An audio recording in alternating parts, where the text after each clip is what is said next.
Some years ago, I came up with a recipe for a vegetarian goulash in which small cubes of tofu replaced the traditional beef or veal.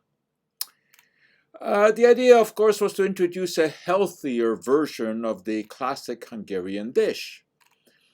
I took some good-natured ribbing from my friends who had Hungarian backgrounds and were accusing me of being a culinary traitor. But there were some serious, harsh accusations as well from some women who asserted that I was irresponsible because soy products such as tofu increased the risk of breast cancer. The simple answer is that they were wrong. They got their information from alarmist bloggers whose arguments went something along these lines. Soybeans are the only plant food rich in isoflavones, compounds that belong to the family of phytoestrogens, meaning that they are estrogen-like substances found in plants. Estrogens produced in the body are linked with breast cancer, and in mice implanted with human estrogen-sensitive breast cancer cells, isoflavones stimulate the growth of tumours. Well, those arguments sound pretty scary. But here's the thing.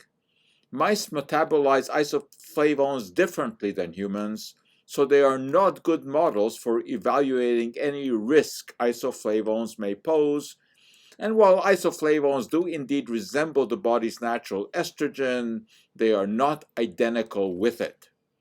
While they do fit into estrogen receptors on cells, they do not trigger the irregular multiplication of these cells the way that estrogen does. Isoflavones are actually said to be weakly estrogenic.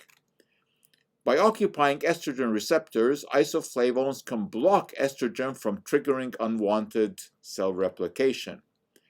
Evidence indicates that isoflavones, rather than increasing the risk of breast cancer, actually decrease it. Asian women who consume far more soy products than Westerners have about a 30% reduced risk of breast cancer, and that difference disappears when they adopt a Western diet. The protection seems to be most effective when soy products are consumed around the age of puberty. Prospective epidemiological studies in breast cancer patients, a group that tends to worry the most about soy intake, have also shown a protective effect. Women who eat the most soy have the lowest rate of occurrence.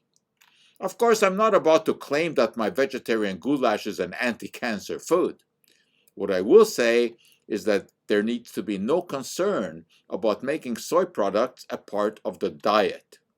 That does not go for isoflavone supplements that are sold in a pill form. First, such dietary supplements, you do not know if the contents conform to what is stated on the label. And second, isolated isoflavones may not behave the same way as when they are a natural component of food. Anyone for veggie goulash? Or edamame? Or miso soup? That for today is our Cup of Joe.